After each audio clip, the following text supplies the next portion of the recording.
प्रकार का होता है। इसमें से पहला होगा बाह्य निषेचन।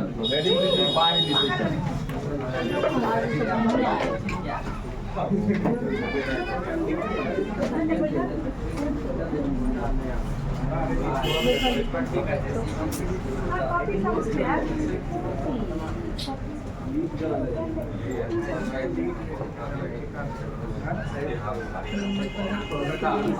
External fertilization.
जब निषेचन की क्रिया जीव शरीर के बाहर होती है तो उसे बाह्य निषेचन कहते हैं। मेढक में, मछली में, जेली फिश में, सी स्टार में।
आंतरिक निषेचन।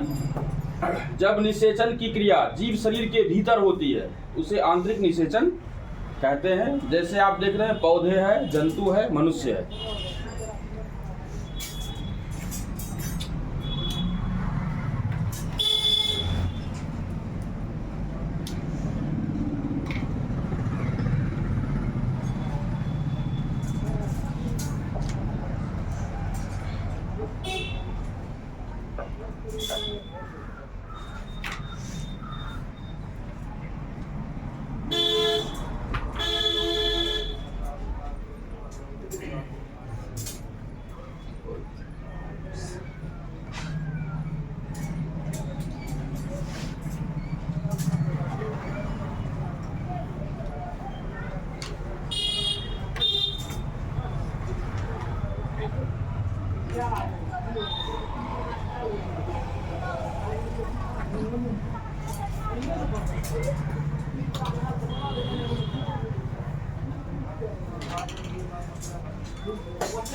निषेचन में क्या होता है?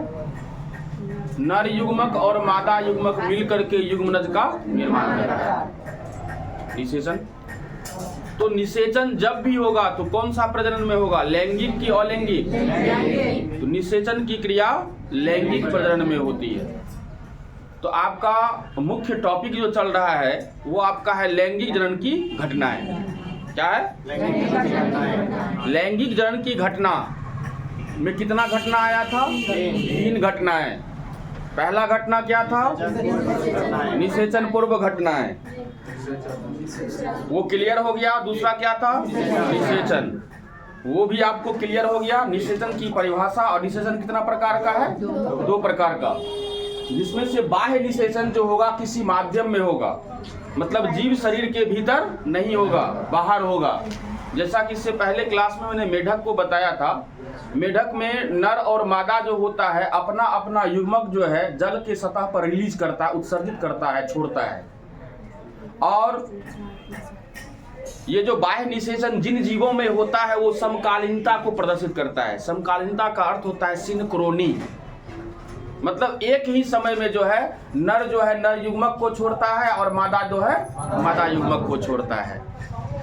तो बाह्य निषेचन जो होगा वो जीव शरीर के भीतर नहीं होगा, जीव शरीर के बाहर होगा। दूसरा प्रकार का निषेचन आंतरिक निषेचन है। आंतरिक निषेचन जब भी होगा तो जीव शरीर के अंदर होगा। तो आप लोग बताइए, जीव शरीर के अंदर जो निषेचन की क्रिया होगी वह किस जीव में होगा? नर में होगा कि मादा में? कोई कहता है नर, कोई कहता है मादा। अरे बच्चे को कौन जन्म देता है? मादा।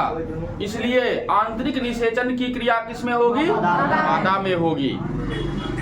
और जिसमें आंतरिक निषेचन का क्रिया होगा उसमें किसका निर्माण होगा? युग्मनज का निर्माण होगा। युग्मनज किस में बदलेगा? भ्रूण में बदलेगा। कोई दिक्कत है यहाँ तक में? तो ये आपका 2 घटना क्लियर। आज तीसरा घटना लिखिए आप लोग, निषेचन पश्च घटनाएं। निषेचन पश्च घटनाएं कहाँ है? क्लॉथ कहाँ है? निषेचन पश्च घटनाएं 3 नंबर में लिखिए, निषेचन पश्च घटनाएं।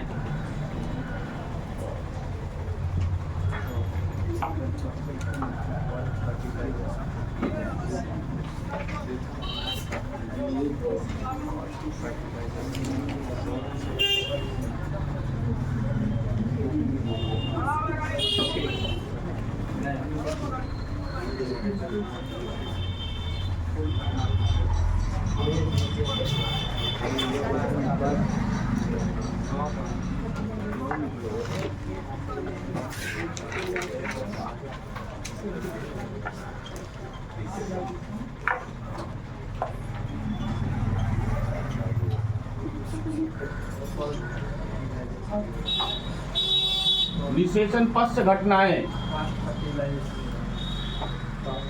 Post fertilisation events.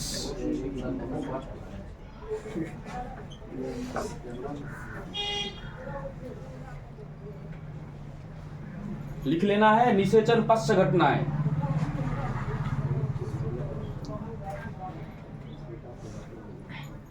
तो लैंगिक जनन में कुल कितनी घटनाएं? 3 घटनाएं। पहला निषेचन पूर्व घटनाएं। निषेचन पूर्व घटना में 2 प्रक्रियाएं होती थी, क्या याद है? क्या? युग्मक का निर्माण, युग्मक का स्थानांतरण। दूसरा घटना निषेचन। निषेचन में क्या होता था? युग्मनज का निर्माण। निषेचन में क्या होता था? निर्माण। आज हम लोग जो है युग्मनज तक बना दिए, मतलब क्या? नर युग्मक मादा युग्मक का निर्माण हुआ, नर युग्मक मादा युग्मक के पास पहुंच गया, इसके बाद नर युग्मक मादा युग्मक से मिलकर के युग्मनज का निर्माण कर दिया। अर्थात निषेचन पूर्व घटना और निषेचन तक हम लोग देख लिए। निषेचन तक में क्या होता है, युग्मनज का निर्माण हो जाता है। आज हम लोग देखने रहे हैं तीसरा जो है घटना, जो लैंगिक जनन में होता है। तो वह आपको कौन सा घटना है, निषेचन पश्च घटनाएं हैं। तो इसमें आप लोग हेडिंग दीजिए, ये हेडिंग दे दिए ना, इसी के नीचे लिखिए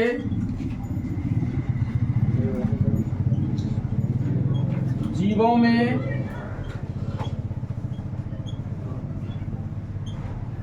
भ्रूणोद्भव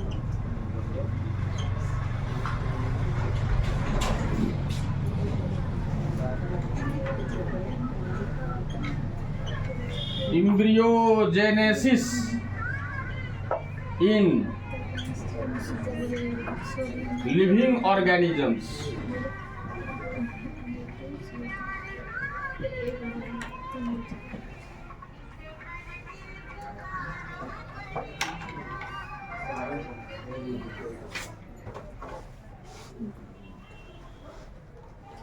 जीवों में भ्रूणोद्भव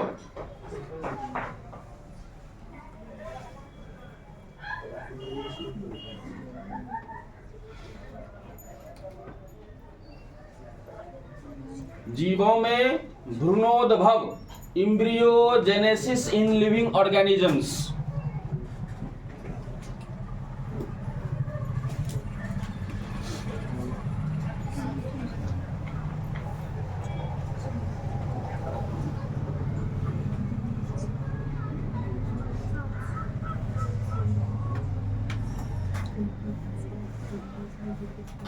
लिख लिए इसको।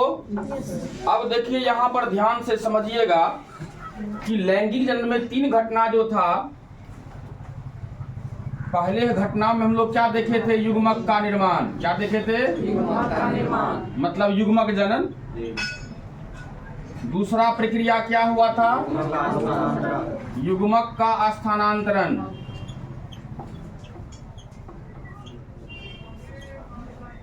युग्मक का स्थानांतरण।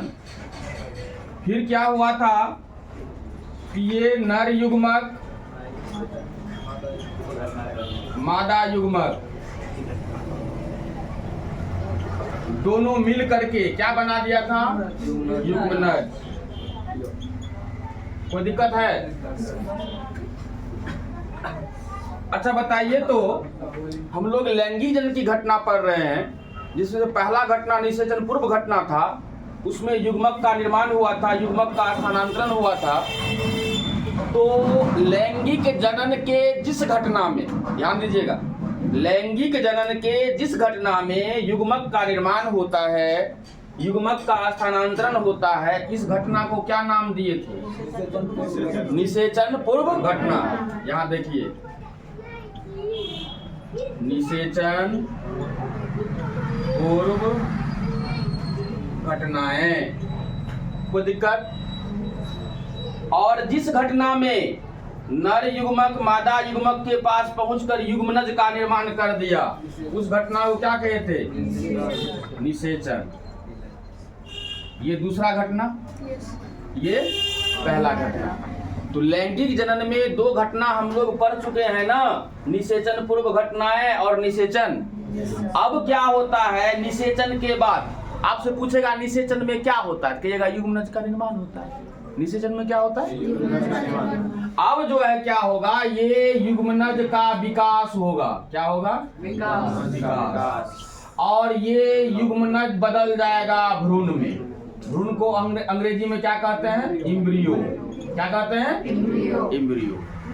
अब देखिए यहाँ युग्मनज से भ्रूण के विकास की क्रिया को, ध्यान दीजिएगा, युग्मनज से भ्रूण के विकास की क्रिया को, किसको, क्रिया को, किसको, ध्यान दीजिए। फिर युग्मनज से भ्रूण के विकास की क्रिया को भ्रूणोद्भव कहते हैं। क्या कहते हैं,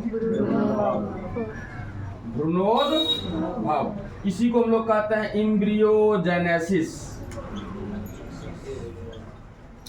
एम्ब्रियोजेनेसिस। कोई दिक्कत है? अब देखिए युग्मक का निर्माण, युग्मक का स्थानांतरण किस घटना में? निषेचन पूर्व घटना में। युग्मनज का निर्माण किस घटना में? निषेचन में। अब भ्रूण का निर्माण किस घटना में? निषेचन पश्च घटना में। अर्थात ये जो भ्रूण का निर्माण हुआ है, अर्थात भ्रूणोद्भव जो है किस घटना में होगा? निषेचन पश्च घटना में। निषेचन पश्च घटना में। कोई दिक्कत है? तो इसका मतलब आप जो हेडिंग दिए हैं जीवों में भ्रूणोद्भव, आपको सिर्फ पूछ देगा कि बताओ जी भ्रूणोद्भव किसको कहते हैं। देखो, भ्रूणोद्भव को संधि विच्छेद करोगे तो पाओगे भ्रूण उद्भव। नहीं, भ्रूण उद्भव मतलब क्या? भ्रूणोद्भव। भ्रूण का उद्भव मतलब क्या? भ्रूण का निर्माण, भ्रूण का विकास। तो भ्रूण का विकास किससे हो रहा है? युग्मनज से हो रहा है ना। तो एकदम आसान सिंपल वे में आप लोग कह सकते हैं कि युग्मनज से भ्रूण के विकास की क्रिया को भ्रूणोद्भव कहते हैं। क्या कहेंगे? भ्रूणोद्भव कहेंगे। क्या भारी लग रहा है? क्या कहेंगे? युग्मनज से भ्रूण के विकास की क्रिया को भ्रूणोद्भव कहेंगे। अब बताइए, आप लोग को लैंगिक जनन की घटना में 3 घटना बताया गया। यहाँ क्या ट्रांसपेरेंट है ना कि निषेचन पूर्व घटना जो होगी उसमें 2 प्रक्रिया होगी, युग्मक का निर्माण और युग्मक का स्थानांतरण। दूसरा घटना निषेचन जो है उसमें क्या होगा? युग्मनज का निर्माण। तीसरा घटना जो है उसमें क्या होगा? भ्रूणोद्भव। क्या होगा? अर्थात भ्रूण का निर्माण। तो निषेचन पश्च घटना में क्या होता है? भ्रूण का निर्माण। तो अब हम लोग को समझना होगा ना कि भ्रूण का निर्माण कैसे होता है। क्या समझे? What is the right process about to the formation of embryo from the zygote. मतलब अब हम लोग को देखना है निषेचन पश्च घटना। निषेचन पश्च घटना में किसका निर्माण होता है? भ्रूण का। तो भ्रूण का निर्माण किससे होता है? युग्मनज से, जायगोट से होता है। तो जायगोट से भ्रूण का निर्माण कैसे होता है उस चीज को देखना है। यहां तक में मिटाएं, ध्यान में रहेगा ना आप लोग को।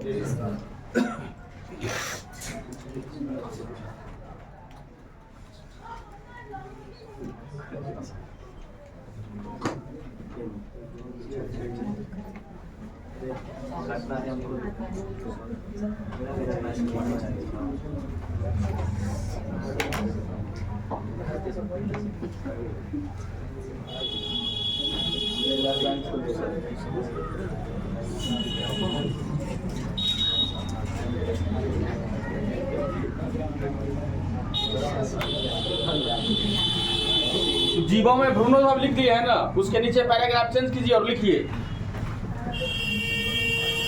युग्मनज मतलब जायगोट, जायगोट से भ्रूण के विकास की क्रिया को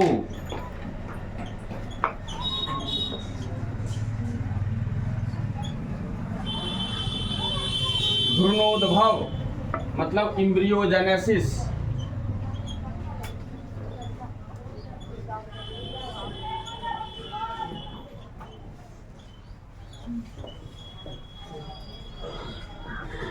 कहते हैं। और आप लोग इंपोर्टेंट भी कर लीजिएगा, जीवों में भ्रूणोद्भव लिखे हैं ना, वहां पर VVI लिख लीजिए एग्जाम के दृष्टिकोण से।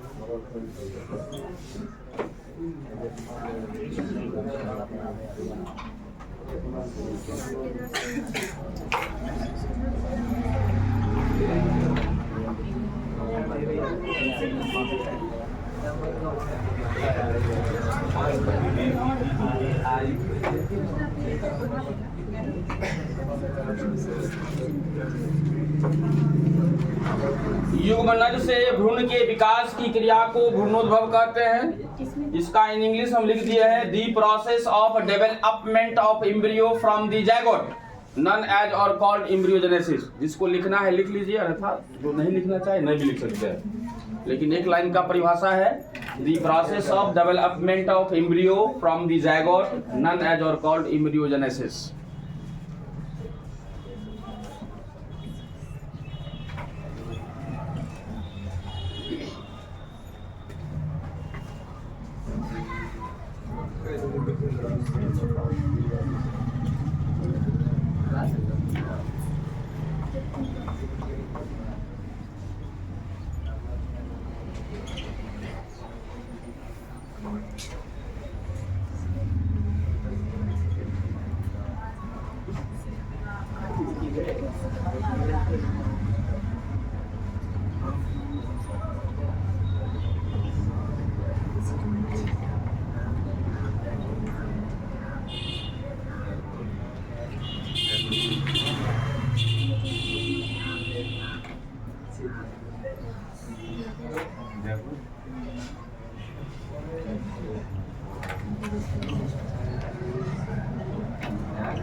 इसमें भ्रूणोद्भव अर्थात एम्ब्रियोजेनेसिस की क्रिया में युग्मनज अर्थात जायगोट में समसूत्री विभाजन अर्थात माइटोसिस होता है। साथ ही साथ कोशिका विभेदीकरण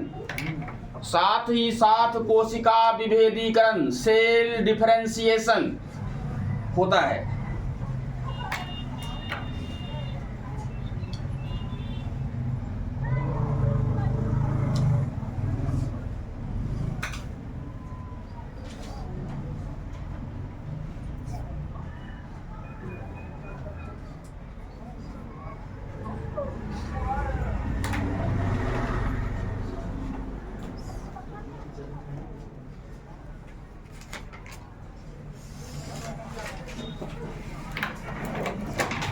भ्रूणोद्भव की क्रिया में युग्मनज में समसूत्री विभाजन होता है।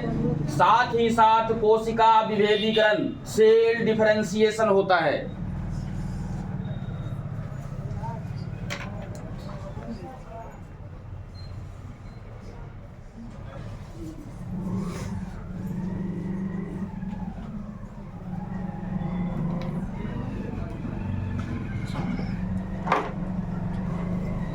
हो गया।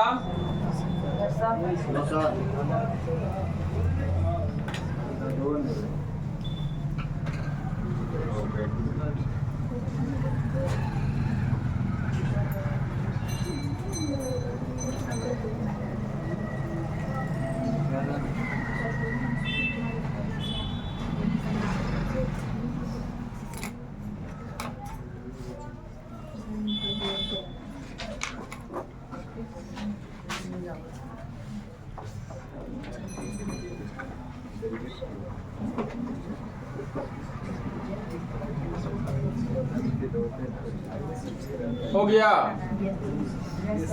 यहां ध्यान दीजिए,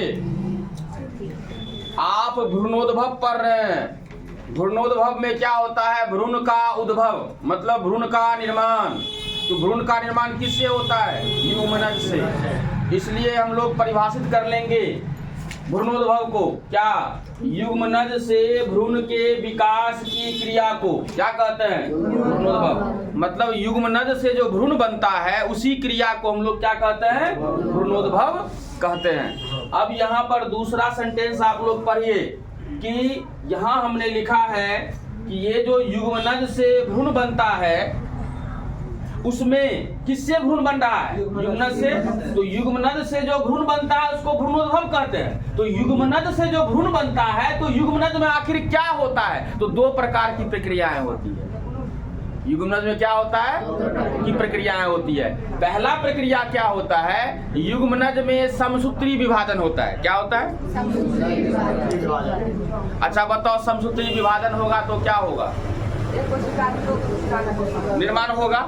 इसका मतलब क्या? कोशिकाओं की संख्या में वृद्धि होगा कि नहीं होगा? इसका मतलब हुआ कि युग्मनज में समसूत्री विभाजन होता है, जिसके फलस्वरूप क्या होता है? कोशिकाओं की संख्या में वृद्धि होता है। अच्छा बताओ, दूसरा क्या होता है? कोशिका विभेदीकरण। कोशिका विभेदीकरण पहले क्या होगा? युग्मनज में समसूत्री विभाजन, जिससे क्या होगा? कोशिकाओं की संख्या में वृद्धि होगा। और कोशिका की संख्या में वृद्धि के बाद क्या होता है? कोशिका विभेदीकरण। कोशिका विभेदीकरण में क्या होता है? कोशिकाओं का निश्चित समूह बनता है। क्या बनता है? कोशिकाओं का निश्चित समूह बनता है। और जब कोशिका का निश्चित समूह बन जाता है तो कोशिकाओं के प्रत्येक निश्चित समूह से विभिन्न उत्तकों, अंगों, अंग तंत्रों का निर्माण हो जाता है। अब बताओ, विभिन्न उत्तक बन जाएगा, अंग बन जाएगा, अंग तंत्र बन जाएगा। ये सब बनने के बाद क्या होता है? जीव का निर्माण हो जाता है। मान लो मनुष्य के ही केस में, मनुष्य जो है उसमें मादा जो है प्रसव क्रिया के द्वारा शिशु को जन्म देती है। तो शिशु के जन्म से पहले क्या होगा? निषेचन होगा। निषेचन में क्या होगा? युग्मनज का निर्माण होगा। युग्मनज का निर्माण कहाँ होगा? मादा के शरीर में होगा। मादा के शरीर में युग्मनज का निर्माण के बाद क्या होगा? युग्मनज जो है भ्रूण में बदलेगा। मनुष्य में मादा के शरीर में जो है युग्मनज के निर्माण के बाद क्या होगा? युग्मनज भ्रूण में बदलेगा। अब भ्रूण में बदलेगा तो कैसे बदलेगा? तो निषेचन में जो युग्मनज का निर्माण हुआ है उस युग्मनज में दो प्रक्रियाएं होंगी। पहला, युग्मनज में समसूत्री विभाजन होगा, जिससे कोशिकाओं की संख्या में वृद्धि हो जाएगा। फिर क्या होगा? जब ढेर सारा कोशिका बन जाएगा तब जो है कोशिका विभेदीकरण होगा। कोशिका विभेदीकरण में क्या होगा? कोशिका का निश्चित समूह बन जाएगा और प्रत्येक निश्चित समूह से क्या बनेगा? उत्तक, अंग, अंगतंत्र। मतलब क्या? भ्रूणोद्भव की क्रिया में ही जिन कोशिका के समूह से आंख को बनना है वो बन जाएगा, नाक को बनना है नाक बन जाएगा, माउथ फेस बनना है माउथ फेस बन जाएगा, हृदय को बनना है हार्ट बन जाएगा, किडनी को बनना है किडनी बन जाएगा, टेस्टिस को बनना है टेस्टिस मतलब वृषण बन जाएगा। तो कहने का अर्थ क्या हुआ कि युग्मनज तो एक कोशिका वाला अवस्था होता है, इससे पहले भी हम बता दिए। तो निषेचन की क्रिया में युग्मनज बन गया, ये एक कोशिका है। अब उसमें क्या होगा? समसूत्री विभाजन होगा, उससे ढेर सारा कोशिका बन जाएगा, मतलब कोशिका की संख्या में वृद्धि हो जाएगा ना। जायगोट में समसूत्री विभाजन हुआ, अरे युग्मनज में समसूत्री विभाजन हुआ, तो उससे क्या बन गया? कोशिका का संख्या में वृद्धि हो गया। मान लो ये युग्मनज है, एक कोशिका है ना, इसमें मान लो विभाजन हो गया, एक कोशिका से दो कोशिका, फिर विभाजन हो गया 2 से 4, फिर विभाजन हो गया 4 से 8, फिर 8 से 16, लगातार समसूत्री विभाजन, हाँ, लगातार होगा ना। अरे एक कोशिका से 2 कोशिका बनेगा तो 8 कोशिका से कितना कोशिका बनेगा? क्योंकि समसूत्री विभाजन में तो आप जानते हैं एक कोशिका से 2 कोशिका का निर्माण होता है। तो इस प्रकार क्या समझे कि निषेचन की क्रिया में जब युग्मनज बन जाता है तो युग्मनज में समसूत्री विभाजन होता है, जिससे लगातार क्या होता है? कोशिकाओं की संख्या में वृद्धि होते जाता है। जब कोशिका की संख्या में वृद्धि हो जाता है तो समसूत्री विभाजन के बाद दूसरा घटना होता है युग्मनज में, क्या? कोशिका विभेदीकरण। तो कोशिका विभेदीकरण में क्या होता है? कोशिकाओं का निश्चित समूह बनता है, कोशिकाओं का निश्चित समूह। और जब कोशिका का निश्चित समूह बन जाता है तो कोशिकाओं के प्रत्येक निश्चित समूह से जो है अलग अलग अंग का निर्माण हो जाता है। और जब सभी अंग का निर्माण हो जाता है तो 9 मंथ में क्या होता है? माँ जो है प्रसव क्रिया के द्वारा बच्चे को जन्म देती है। कोई दिक्कत है यहाँ तक समझने में? इसका मतलब आपसे पूछा जाएगा कि भ्रूणोद्भव किसको कहते हैं, तो कहेंगे युग्मनज से भ्रूण के विकास की क्रिया को पूछा जाएगा। भ्रूणोद्भव क्रिया जो होता है उसमें क्या होता है, तो कहिएगा 2 क्रिया होता है। युग्मनज में सबसे पहले समसूत्री विभाजन होता है, जिससे कोशिका का संख्या बढ़ जाता है। दूसरा होता है कोशिका विभेदीकरण। इससे क्या होता है, कोशिका का निश्चित समूह बन जाता है, और उसी कोशिका के निश्चित समूह से जो अगर मानव में हो रहा है तो मानव के शरीर में जितना अंग है उसी कोशिका के निश्चित समूह से क्या होता है, विभिन्न अंगों का निर्माण हो जाता है। तो बताओ कोशिका विभेदीकरण कितना इंपॉर्टेंट है, नहीं है? या तो किसी को दिक्कत तो नीचे आप लोग एरो का साइन दीजिए और लिखिए।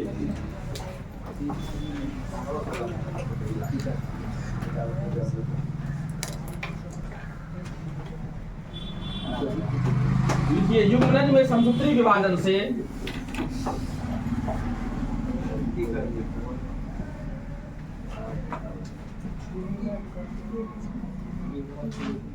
क्या लिखिए नीचे, युग्मनज में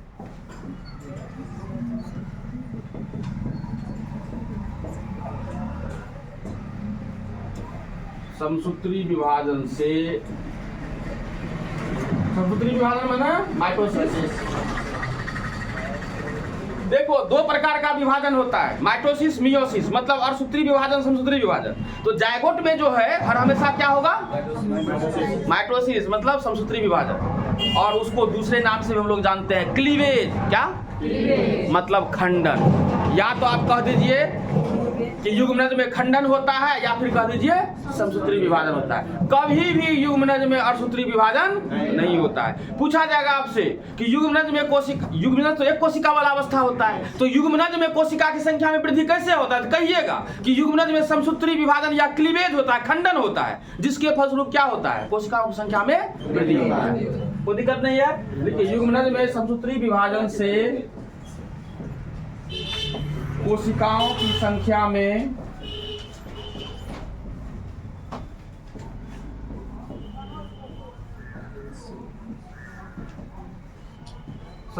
वृद्धि होता है। फिर नीचे लिखिएगा युग्मनज में कोशिका विभेदीकरण मतलब सेल डिफरेंशिएशन,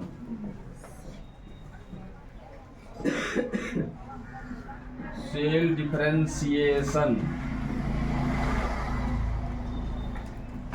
के परिणाम स्वरूप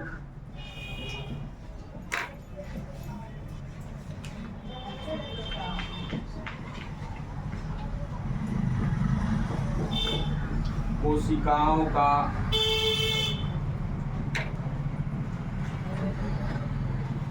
निश्चित समूह डिफिनिट ग्रुप, निश्चित समूह बनता है।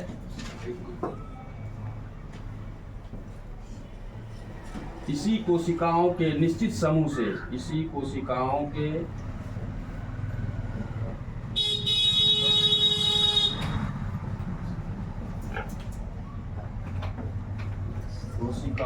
निश्चित समूह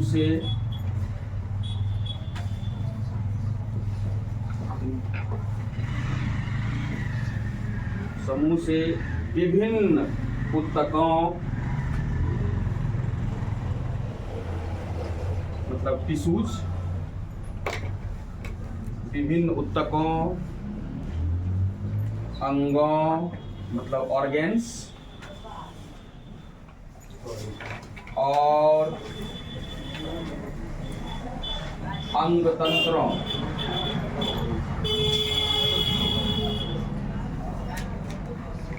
अंगतंत्रों मतलब ऑर्गेन सिस्टम्स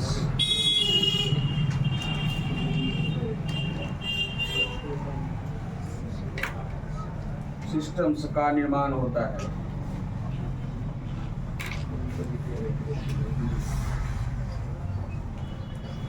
जिसके फलस्वरूप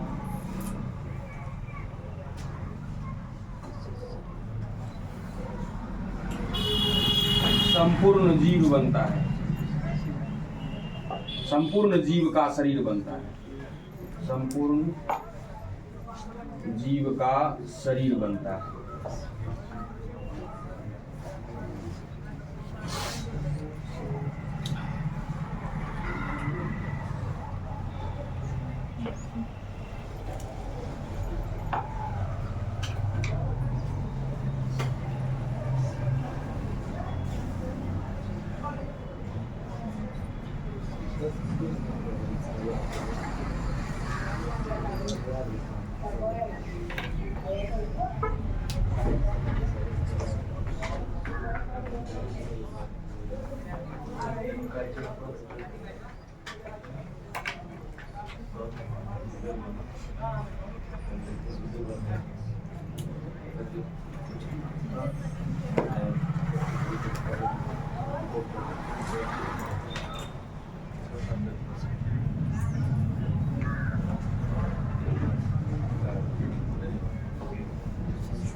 हो गया।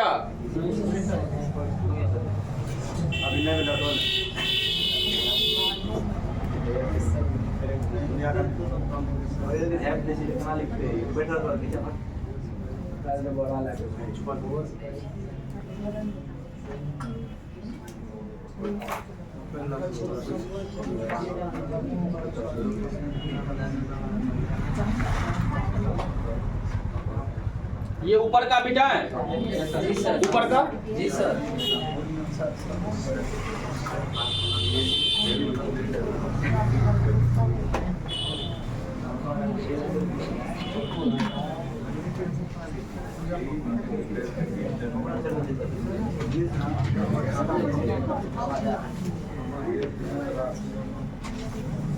ये लाइन मिटा है,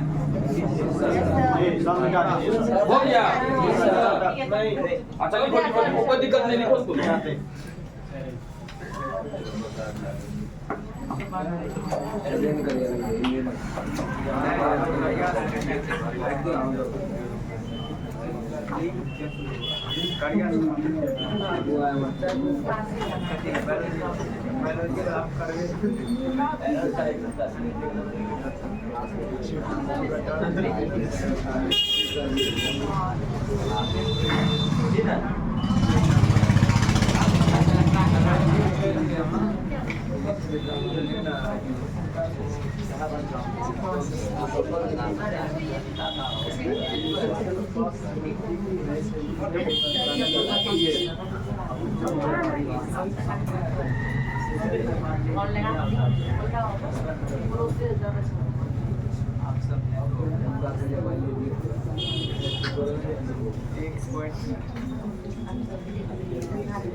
हाँ लिखना है।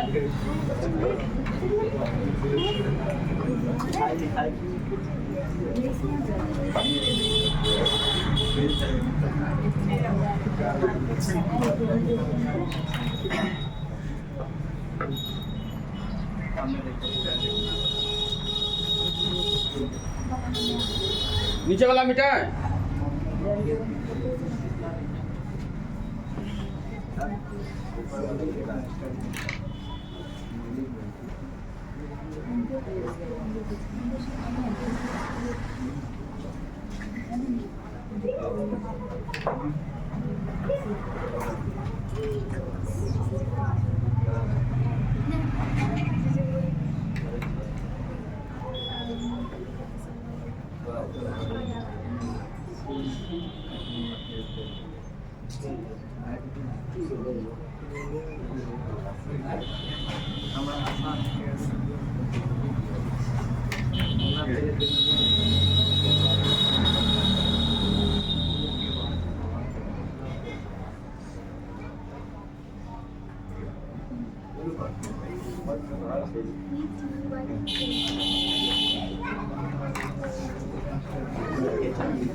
जितनी बातों को भ्रूणोद्भव में मैंने समझाया है वो एकदम जो है सिंपली वे में आप लोग अगर इसको एक बार देख लीजिएगा तो वो सारी बातों को कह दीजिएगा।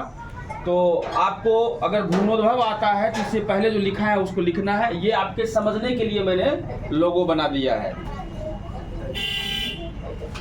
अगर आएगा तो इसको एग्जाम में नहीं लिखना है। भ्रूणोद्भव आएगा 2 नंबर में, भ्रूणोद्भव का परिभाषा लिखना है, उसमें 2 प्रक्रिया होता है उसका जो है लिख देना है। हम लोग जीवों में भ्रूणोद्भव पर चर्चा कर रहे हैं, ठीक है ना। भ्रूणोद्भव किसको कहते हैं? अभी मैंने बताया, युग्मनज से भ्रूण के विकास की क्रिया को भ्रूणोद्भव कहते हैं। युग्मनज से जो भ्रूण बनता है तो युग्मनज में 2 प्रक्रिया होता है। एक होता है समसूत्री विभाजन, जिससे क्या होता है कोशिका की संख्या में वृद्धि हो जाता है। इसके बाद क्या होता है कोशिका विभेदीकरण। इससे क्या होता है कोशिकाओं का निश्चित समूह बन जाता है। कोशिका का निश्चित समूह से क्या बनता है उत्तक, अंग और अंगतंत्र का निर्माण हो जाता है। और इस प्रकार से जब ये सभी बन जाता है तो उसके फलस्वरूप क्या होता है जीव के संपूर्ण शरीर का निर्माण हो जाता है। यही तक आप लोग को हम समझाए थे, तो इसको एक बार पढ़ लीजिएगा, समझ में आ जाएगा। फिर मिलते हैं same time next day. Thank you.